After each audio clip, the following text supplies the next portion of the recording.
Hey, how's it going guys? Welcome back for another card review. So in this video we're going to talk about the survivor of Oros, Valencia. Right, so this guy here, I think is going to be a bi-weekly card.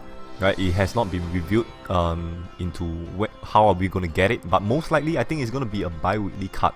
Right, so in this video we're going to talk about Valencia, how good is he, and whether or not you should farm this card. Right, let's go. Right, so you can see here on the screen, Valencia, the Guide of Destiny. Right, it's a Dark Beast at CD8. So first things first, right, Dark Beast, the first thing you can think of is putting it in a Lynx team, right, in which I find that it is super ideal, right, after this patch, this new patch drops, right, which is version 16.0. Right, so let's take a look at its active skill first, and right, and then we'll talk about more on how it is fit to be in a Lynx team, etc.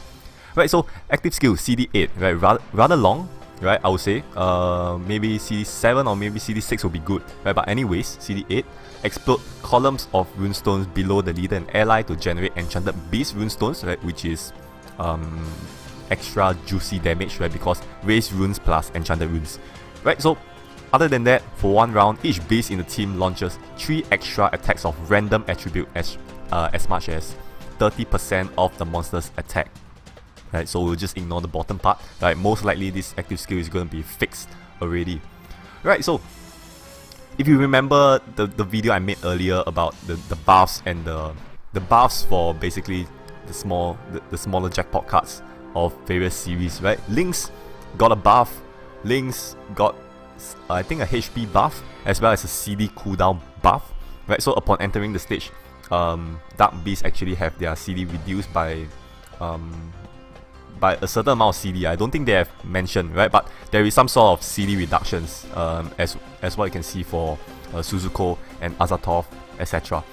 Right, so if you put Valencia in a Lynx team, right, his CD is going to be reduced, right, upon entering the battle, right, and then that's not going to be CD8 anymore, right, in which I find that this is going to be very useful for a Lynx team. Right, so let's talk about the first part of the active skill, right? Explode columns of runestones below leader and ally to generate enchanted beast runestones, right? So this skill here actually counters 2 enemy skills, right? If you remember the Knife Seal Chaos stage, right, just a story mode, not the ultimate stage. The first battle is with Uranus, which actually gives you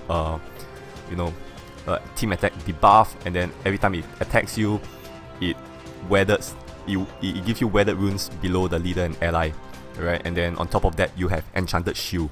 So this skill here directly counters that, basically that enemy skill. Right, so upon entering that stage, you get a weathered column. You activate this guy, you get rid of the leader ally weathered runes, and then it gives you enchanted runes to break that enchanted shield as well. Right, so that's a very big, counter to enemies like that, right, which is also a great addition to Lynx firepower as well. Right, so for one round, each beast in the team launches 3 extra attacks of random attributes of as much as 30%. Right, so this part here doesn't seem that significant, right, in terms of damage output, right, but this allows Dark Beasts or beasts in general to actually break certain shields, such as 15 hit shield and 20 hit shield possibly. Right, of course it won't break it in one turn if it's 20 hit shield, but it allows Beast team in general to actually have a chance in breaking this multi-hit shield as fast as possible. Right, so this is definitely an additional a plus for Beast team in general, right, not just Lynx. Right, so I'm just stating Lynx as an example because I think it is most suited in a Lynx team. Right, so those which are fan of Lynx, right, rejoice, right, you're getting a buff card. Right, so overall this is going to be Valencia, right. I highly suggest you guys to farm this, right. I think most probably it's going to be a bi-weekly battle, right, if not probably ultimate stage. Alright, so overall this is going to be the card review for this upcoming card Valencia. Right, so if you enjoy this video, do give it a like, and then as usual, I'll see you guys in the next video. Bye bye.